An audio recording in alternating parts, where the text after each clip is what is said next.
Au mois d'octobre, la colère gronde chez les chauffeurs de car du groupe Transdev. Ils dénoncent leurs conditions de travail et un salaire qu'ils jugent trop bas. Ils se mettent en grève et entament un bras de fer avec leur direction. Nous, ce qu'on demande, c'est d'être payé comme un salarié, comme Péribus par exemple, qui sont à un taux horaire au même temps de présence que moi, c'est-à-dire 9 ans, qui sont à pratiquement 15 € de l'heure. Moi, je suis à 11,58 €, ce qui fait un écart de 3,50 €. Le mouvement durera 7 semaines avant qu'enfin un accord soit trouvé. À Périgueux est jugé Lionel Agulot, un sexologue accusé de viol sur l'une de ses patientes. Surprise au procès, l'accusé ne se présente pas, l'audience se déroule sans lui. Finalement, il est condamné à 6 ans d'emprisonnement avec inscription au fichier des délinquants sexuels. À l'heure actuelle, il court toujours. Après la première, la deuxième, voici l'heure de la 3e dose du vaccin contre le Covid-19.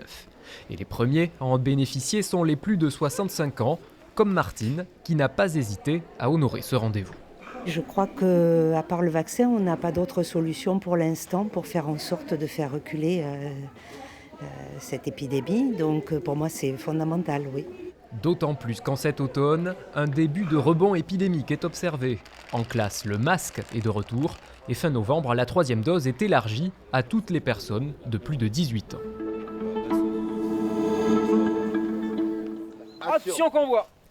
Silence sur le plateau, ça tourne. En octobre et novembre, Fabien Antonienté pose ses caméras en Dordogne. Ils étaient un peu espacés. On peut en faire une dernière là? Les enfants des Justes avec Mathilde Seigné et Gérard Lanvin est une histoire adaptée d'un roman de Christian Signol. Elle s'inspire de celles et ceux qui ont pris tous les risques pour sauver des vies durant la Seconde Guerre mondiale.